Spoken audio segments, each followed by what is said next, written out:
Bonjour, c'est Dorothée Guinan de Scrapbooking Québec et dans cette vidéo, je vous montrerai étape par étape comment créer ce projet. Les mesures seront écrites sur l'écran. J'ai utilisé les restants de quelques collections pour créer ce projet. Et aussi, j'ai regardé dans ma cache de jeux d'étampes, poinçons et découpes pour chercher des outils pour créer des décorations pour agencer avec le thème de ma page. Et c'est une étape très importante.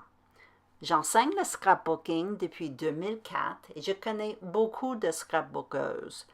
Et la plupart adorent acheter des nouveaux produits, des nouveaux outils. Mais souvent, elles oublient ce qu'ils ont dans leur cache. Alors, en regardant votre cache d'outils, souvent, vous allez être au courant de ce que vous avez en main. Vous allez profiter de votre investissement et en plus, vos pages seront plus riches. Alors, ça, c'est le matériel consommable que j'ai choisi. Alors, je suis en train de bâtir la page de fond. J'ai précoupé le papier en avance, mais toutes les mesures étaient écrites sur l'écran. Le papier carotté vient de Stampin' Up!, une collection de Noël. Le papier à motif de bois, c'est de Kaisercraft, encore une collection de Noël. Mais ma page, c'est une page d'été, de la nature dehors. Alors, tout le matériel et les outils utilisés sont écrits dans les commentaires au bas. Alors, la page de fond que je fais maintenant, j'ai été inspirée par un croquis que j'ai trouvé sur un site web qui s'appelle Masterful Scrapbook Design.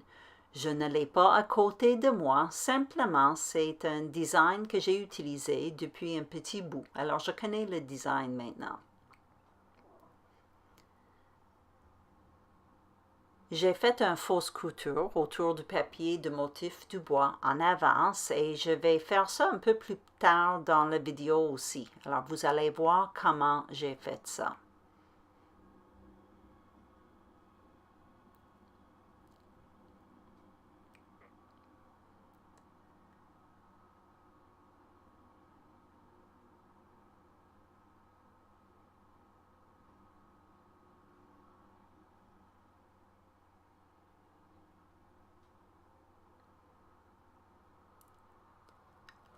Les photos mesurent 3 pouces par 3 pouces avec le papier blanc en arrière et j'ajoute 3 passe-partout style Polaroid. Alors, je vais créer un petit regroupement au centre de la page avec les 3 photos et ça va être plus ou moins au centre, un peu vers le haut. Et une fois que le papier de fond est préparé et les photos sont placées, la plupart du temps, la prochaine étape pour moi est de placer le titre et le texte. Alors, le titre, j'ai collé le tout sur du papier ciré parce que moi, je vais ajouter un titre assez long. Le mot magical, ça vient d'une collection de Thickers. Ça faisait partie des restants de collection que j'ai choisi pour créer ce projet. Et les deux autres mots, on top, je les ai coupés en avant avec ma machine Big Shot. Mais c'est le fun de coller le tout sur du papier ciré, surtout lorsqu'on a un titre assez long, parce que comme ça, on peut jouer avec le placement avant de coller.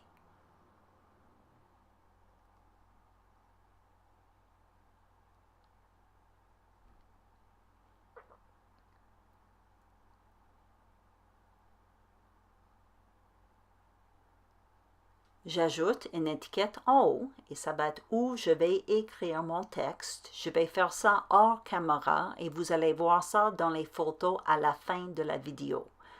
J'ajoute un anneau autour du trou et je fais ça simplement avec un poinçon trou, un poinçon et un poinçon cercle.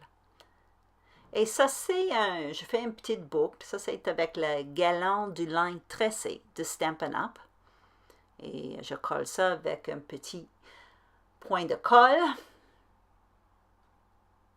Et ensuite, c'est presque le temps de décorer la page. Mais avant, j'ai décidé d'ajouter une bande de papier sur la côté à gauche. Mais maintenant, ma page va mesurer un peu trop long, alors je vais tailler le côté à droite.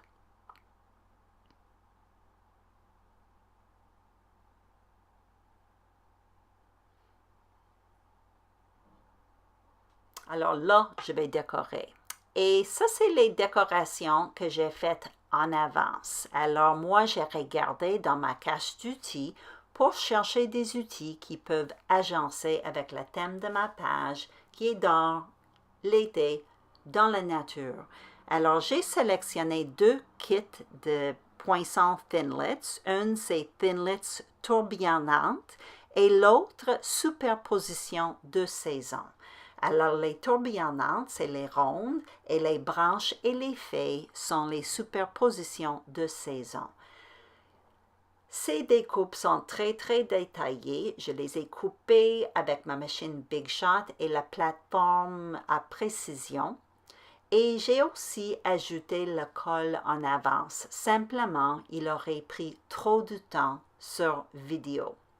Alors, je crée 3 regroupements de décoration et chaque regroupement va être dans une grandeur différente. J'en ai toujours un qui est plus gros. Ça, c'est le regroupement principal. Et ça, c'est en haut, je m'excuse, en bas à droite. Et les 2 autres sont simplement des regroupements complémentaires. Et ça crée un triangle visuel autour de mes photos. Je veux ajouter un peu de rouge. J'ai déjà fait ça dans le titre et aussi l'étiquette, l'anneau est rouge.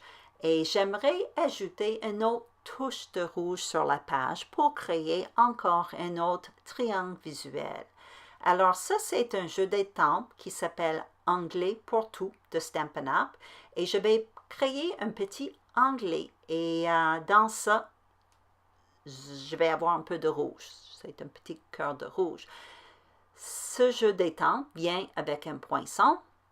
Alors, je vais couper le petit anglais et je vais coller ça en haut. J'ajoute un petit mot. Ce jeu d'étampes est disponible en français aussi. Ça, c'est mon chat qui était assis sur ma page, mais il reste avec moi pour le reste de la vidéo. Alors, la dernière chose à faire, c'est simplement d'ajouter quelques touches finales. Je veux encore ajouter un peu de rouge, alors j'ajoute un peu de fausse couture. Et la couture, soit fausse ou vraie, est une bonne façon d'ajouter une touche de couleur sans prendre trop d'importance sur la page. Et c'est ce que j'ai voulu ici. J'ai voulu du rouge, mais pas trop de rouge parce que j'avais peur de donner l'effet de Noël sur la page. Et c'est une page d'été. Alors, c'est ça. Tout ce que j'ai fait, c'est un gabarit de Stampin' Up avec un perce-papier et un stylo. Alors, c'est tout. Si vous avez aimé cette vidéo, s'il vous plaît, donnez-y un thumbs up. C'est le pouce vers le haut. Aussi, cliquez sur le bouton subscribe. Merci beaucoup et bonne journée.